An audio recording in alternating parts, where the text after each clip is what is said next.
दोस्तों, भारत की भाषा विद संदीप भटनागर में आपका बहुत बहुत स्वागत है। आज हम बात करेंगे जो ट्रंप ने नया टैरिफ लगा दिया है, मतलब 25% प्लस 25% 50% टैरिफ इंडियन गुड्स पे ब्लैंकेट। तो आज हम उसको तीन भाग में बांटेंगे अपनी वीडियो को। पहला, कि आज की पोजीशन है क्या, कितना लगाया है और कब से लागू होगा। दूसरा, क्यों लगाया, उसके रीजंस क्या हैं। ट्रंप को मोदी जी से या इंडिया से प्रॉब्लम क्या है। और तीसरे पार्ट में हम रेमेडी की बात करेंगे कि हमारे पास ऑप्शंस क्या क्या हैं दोस्तों।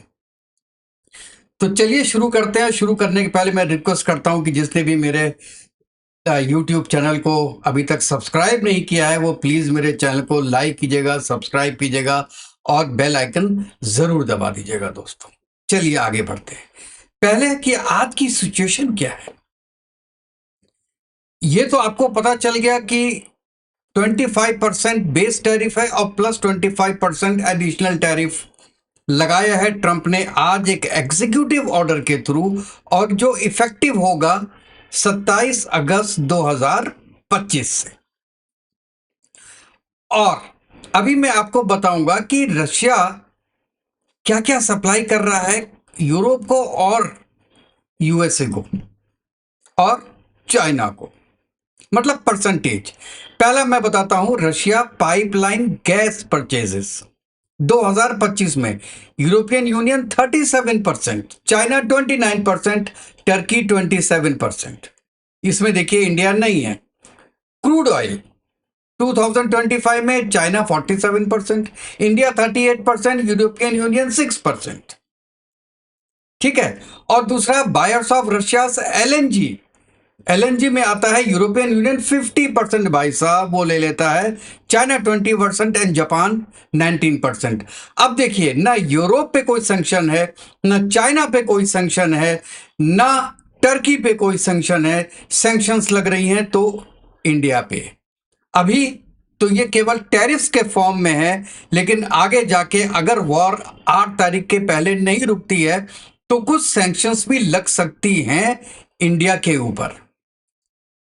मेरा एक क्वेश्चन है कि जब रशिया में मीटिंग हो रही है प्रेसिडेंट ट्रंप के एनवॉय की, जो विटक्लॉफ हैं, उनकी पुतिन के साथ मीटिंग हो रही है, तो और वो मीटिंग आज कंप्लीट हुई है, उसके रिजल्ट्स आने बाकी हैं कि क्या डिटेल्स हैं डिस्कशन की, तो उसके पहले ये एक्शन लेने की जरूरत क्या थी।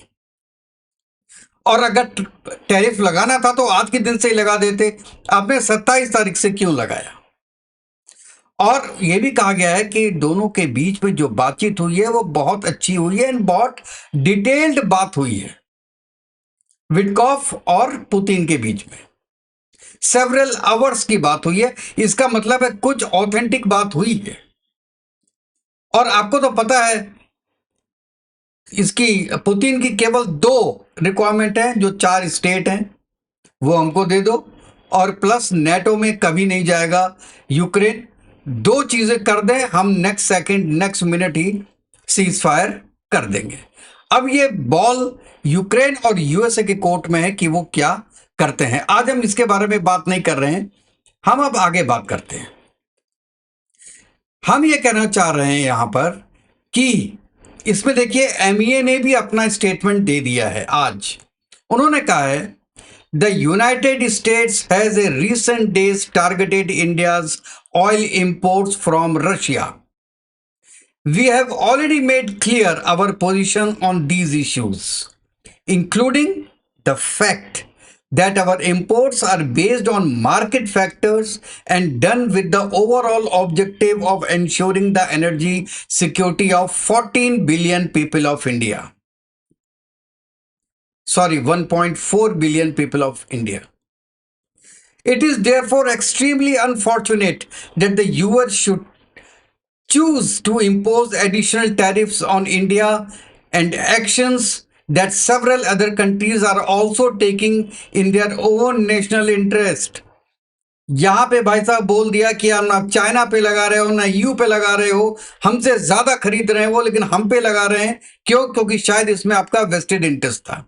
India will take all actions necessary actions to protect its national interest. हम झुकेगा नहीं, फ्लावर है फ्लावर, ठीक है ना। क्या क्या था वो, एनीवेज। अच्छा, अब हम बताएंगे आपको दूसरा इसमें टॉपिक में कि क्या रीजंस हैं जो मोदी और ट्रंप के बीच में इश्यू है। मेरा लास्ट 15 पॉइंट मैंने बनाए हैं और 15वां पॉइंट है इंडिया जो परचेज कर रहा है रशियन ऑयल, वो क्योंकि मेरे निगाह में ये रीजन है ही नहीं। अच्छा, अगर मैं हर पॉइंट को डिटेल में बताऊंगा तो एक अलग वीडियो बन जाएगा, वो मैं आपको आगे अगला वीडियो बनाऊंगा जिसमें ये 15 पॉइंट्स को एक एक पॉइंट्स को मैं बताऊंगा। लेकिन अभी मैं केवल पॉइंट्स आपको बता रहा हूं। सबसे बड़ा है ट्रंप का ईगो। आज मोदी जी की अप्रूवल रेटिंग 75 है और ट्रंप की 48 है। वो बंदा चाहता नहीं है कि वर्ल्ड में कोई भी ऐसा लीडर हो जो उसके पैरेलल में खड़ा हो, क्योंकि मोदी जी ग्लोबल साउथ के लीडर बन चुके हैं। दूसरा रीजन ये मैं बोलना चाहूंगा, स्कैपगोट बनाया गया है इंडिया को, ये प्रेशराइज देने के लिए रशिया को कि आप जल्दी से सीज फायर कीजिए, और चाइना को कि आपको जो 90 डेज का टाइम दिया गया है उसमें आप या तो काबू में आ जाइए, या जो इंडिया के साथ हम ट्रीटमेंट करेंगे वो ही हम आपके साथ करेंगे। यहां दोस्तों मैं एक चीज ये बोलना चाहता हूं कि इंडिया को स्कैपगोट मैं इसलिए बोल रहा हूं क्योंकि रशिया ने और चाइना ने दे दे के मारा है यूएसए को। यूएसए कुछ नहीं कर सकता इन दोनों कंट्रीज के अगेंस्ट में, क्योंकि उनकी गुट्टी है उनके हाथ में, दोनों के हाथ में, इसलिए उनके अगेंस्ट में नहीं कर सकते। इंडिया, क्योंकि इंडिया के साथ इनका कोई बहुत ज्यादा बिजनेस है भी नहीं, इंडिया बहुत ज्यादा सप्लाई करता भी नहीं है, केवल गुड्स एंड सर्विसेज है, वो भी करीब $80 बिलियन के हैं, जो कि बहुत ज्यादा नहीं है। तो उससे यूएस को कोई बहुत ज्यादा इफेक्ट होने वाला नहीं है। और इंडिया कोई ऐसी चीज सप्लाई नहीं करता जो कि ट्रंप को वर्ल्ड में और कहीं ना मिले, जैसे रेयर अर्थ मिनरल जो चाइना के हैं वो नहीं मिलेगा कहीं। रशिया की आर्मी का मुकाबला नहीं कर पाएगा यूएसए बिना खुद खत्म हुए। तो इसलिए स्कैप बोर्ड बना रहा है दोनों पे प्रेशर डालने के लिए इंडिया को।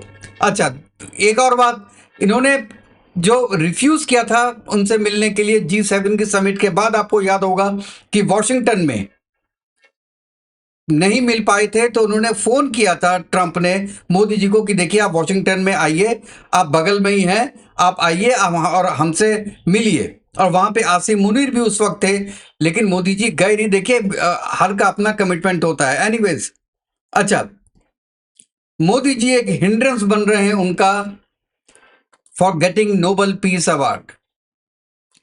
मोदी जी ने शुरू से, इंडिया ने शुरू से ये मेंटेन किया है कि जो सीज फायर हुआ है इंडिया और पाकिस्तान में, उसमें ट्रंप का या यूएसए का कोई हाथ नहीं है। और एक रीजन है ब्रिक्स। ब्रिक्स अपनी अलग करेंसी लाने की बात कर रहा है। आप देखिए कि सबसे, आप G7 ले लो या G20 ले लो, सबसे ज्यादा वैल्यूएबल ब्रिक्स हो गया है आज की डेट में, क्योंकि उसमें 4 बड़े बड़े कंट्रीज हैं, इंडिया है, रशिया है, अब इसमें ईरान भी आ गया, चाइना भी है, साउथ कोरिया भी है। तो इनका जो मिलान है ये ट्रंप के लिए बहुत परेशानी का सबब होगा कि हाथ से सत्ता जा रही है, जैसे यूरोपियन यूनियन और यूएसए के हाथ से सत्ता जा रही है, ऐसा उनको फील हो रहा है कि अगर ब्रिक्स आगे चला गया so they will be the loser. अच्छा, ट्रेड में आपको पता है, एग्रीकल्चर में और डेयरी प्रोडक्ट्स में जो इंडिया नहीं चाहता है कि यूएस इंडिया के मार्केट में एंट्री करे ड्यू टू वेरियस रीजंस, ये एक है। क्रिप्टो करेंसी जो पाकिस्तान के साथ डील है, तो शायद पाकिस्तान के साथ ये भी डील हो कि आप इंडिया को परेशान कीजिए। हमारे जो आपका जो कपड़े के आइटम्स हैं, रेडीमेड गारमेंट्स हैं, टेक्सटाइल बिजनेस है, वो तब बढ़ेगा जब इंडिया पे टैक्स ज्यादा लगेगा। ये शायद उन्होंने गिव एंड टेक किया हो, ये भी एक रीजन हो सकता है, एक क्रिप्टो रीजन का, और दूसरा अपने सैन्य अड्डे बनाने का पाकिस्तान में। और इसके बारे में मैं एक वीडियो बना भी चुका हूं, आप देख सकते हो। I don't want to go in detail in that. और पाकिस्तान को वो as a spoiled child use करना चाहता है इंडिया के अगेंस्ट में, इंडिया को प्रेशराइज करने के लिए विद बांग्लादेश। ये भी एक रीजन है पाकिस्तान से खुश होने का और इंडिया को प्रेशराइज करने का। जैसे गली का गुंडा होता है ना, एक गुंडा पाला हुआ है उन्होंने, और गुंडा किससे पाला हुआ है? पाकिस्तान को। और गुंडे के चमचे कौन है? आपका बांग्लादेश। क्योंकि चाइना सामने नहीं आएगा। अगर इंडिया की वॉर होती है तो China will not go into the war, because now हमको ऐसा लगता है कि RIC फिर उसमें आ जाएगा। अच्छा, उसके बाद डाटा सेंटर्स। इंडिया चाहता है कि जितने भी ईमेल्स हैं और सबका डाटा सेंटर जो भी है, सॉफ्टवेयर्स, वो इंडिया में बने। लेकिन अमेरिका नहीं चाहता, वो सब इंडिया का डाटा चाहता है कि वो यूएस में रहे, क्लाउड सर्विसेज यूएसए में रहे। यहां भी एक इसको प्रॉब्लम है। दूसरा एक बड़ी प्रॉब्लम है यूपीआई इंडिया के साथ। क्रेडिट कार्ड्स का बिजनेस खत्म कर दिया है इंडिया में और वर्ल्ड वाइड यूपीआई ने, और यूपीआई फैल रहा है। आज 20 कंट्री में है, कल को ज्यादा कंट्रीज में होगा। ये एक और इश्यू है उसका। और लास्ट इश्यू है इंडिया जो रशिया से ऑयल ले रहा है। मैंने बताया कि ये मेन रीजन नहीं है। अच्छा, अब हम लोग लास्ट टॉपिक पे आते हैं कि इसकी रेमेडी क्या है, इंडिया को क्या करना चाहिए।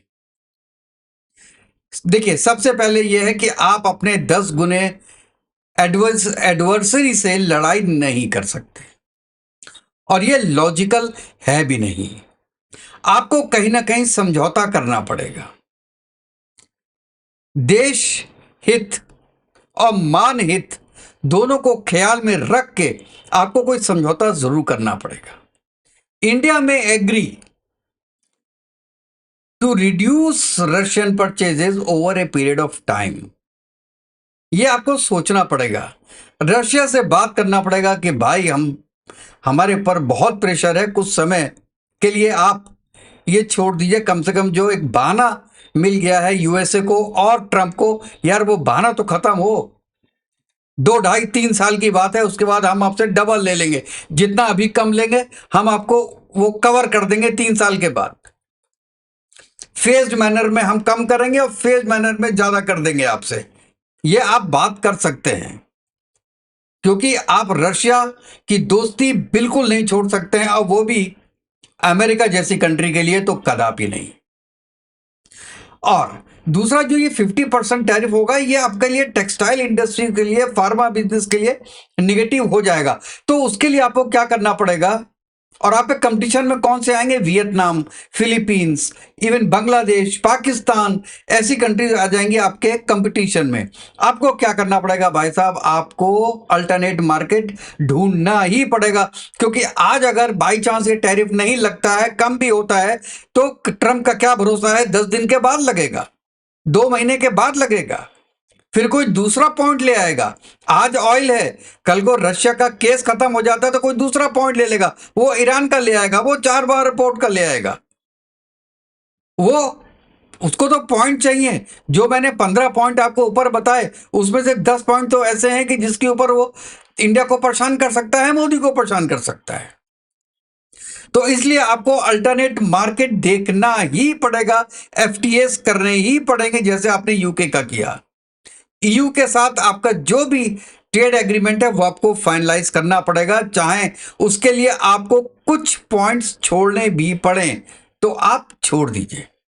दूसरा, जो अजीत डोवल साहब अभी रशिया में हैं, उनसे ये बोलना पड़ेगा कि आप एग्जैक्टली बात कीजिए कि what India should do with Putin, और पुतिन साहब से डिस्कस कीजिए कि हमारी ये सिचुएशन है, आप हमारी सिचुएशन में होते तो आप क्या करते। क्योंकि we can not fight with the bull. अकल भी होनी चाहिए।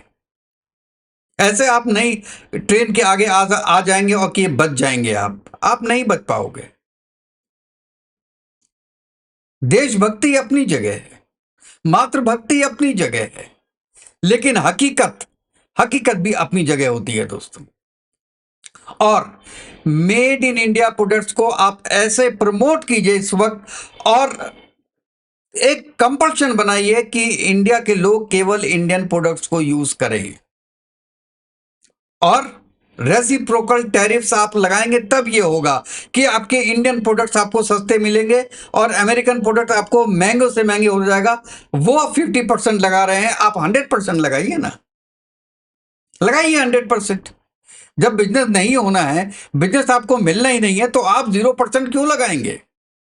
अगर मैं इफ कह रहा हूं कि आपका ये जो नेगोशिएशन है, ट्रेड नेगोशिएशन नहीं हो पाता है तब, अगर हो जाता है तो वेल एंड फाइन, इससे अच्छी कोई बात नहीं है, क्योंकि नेगोशिएशन होगा और अगर रिजल्ट निकलेगा तो नेचुरल है कि it will not be 50%, it will be somewhere upon 15 to 20% आएगा तो ठीक है। It will be at par with each and every country except the Brazil. उसके बाद जो मेरा लास्ट पॉइंट है कि ब्राजील जो हाईएस्ट लेवी है 50% उनके ऊपर, 50% हमारे ऊपर, आप दोनों आपस में एफटीए करो। बहुत बड़ा कंट्री है ब्राजील और बहुत बड़ा कंट्री है इंडिया, यही दोनों आपस में एफटीए कर लें तो हमको शायद बाहर जाने की जरूरत ना पड़ेगी। और दोस्तों, आपका अब ये सोच लीजिएगा कि आपका जो जीडीपी है वो 25-26 के लिए जो आपने 6.7 दिया है वो आपका 6 के करीब आ जाएगा, और आपको 0.3% से लेके 0.5% तक फर्क पड़ेगा। अगर ये परसिस्ट करता है तो 1-2 महीने के लिए है, उसके बाद को नेगोशिएशन हो जाए तो वेल एंड फाइन, अगर नहीं होता है then we have to see that. Solutions हमारे अंदर ही हैं, हमारे पास ही हैं, आपको जगना पड़ेगा अंदर से, जैसे 90 में जगे थे, सोते हुए जगना पड़ेगा, अपना क्लाउड बनाना पड़ेगा, अपनी ईमेल सिस्टम्स बनानी पड़ेंगी, आपको अपना टिकटॉक और एक्स जैसे प्लेटफॉर्म्स बनाने पड़ेंगे, फेसबुक जैसे प्लेटफॉर्म बनाने पड़ेंगे, माइक्रोसॉफ्ट जैसे प्लेटफॉर्म बनाने पड़ेंगे, गूगल जैसे प्लेटफॉर्म बनाने पड़ेंगे आपको, और उसको आपको प्रेशराइज करना पड़ेगा इंडियंस को कि आप वो यूज कीजिए, चाहे कुछ दिनों दिक्कत हो। लेकिन अगर आप सेल्फ रिलायंस नहीं हुए तो ऐसे ही बाहर वाले कॉलर पकड़ते रहेंगे आपका। इससे अच्छी सीख आपको नहीं मिल सकती है जो यूएस ने और ट्रंप ने हमको दी है, और इसको मैं कहता हूं कि ये ब्लेसिंग इन डिसगाइज है। दोस्तों मेरी बात याद रखिएगा, this is blessing in disguise. अब भी खड़े नहीं हुए, अब भी हमने यहाँ पे हिंदू, मुस्लिम, सिख, ईसाई, कास्ट ये सब बातें करनी शुरू की तो आपकी कंट्री ऐसी ही दूसरों के हाथों जलील होती रहेगी। अपने कमेंट जरूर दिएगा दोस्तों कि आप इसके बारे में क्या सोचते हैं। तो चलिए दोस्तों, नेक्स्ट वीडियो में मिलते हैं, तब तक के लिए जय हिंद, जय भारत, वंदे मातरम। खुश रहिए, स्वस्थ रहिए।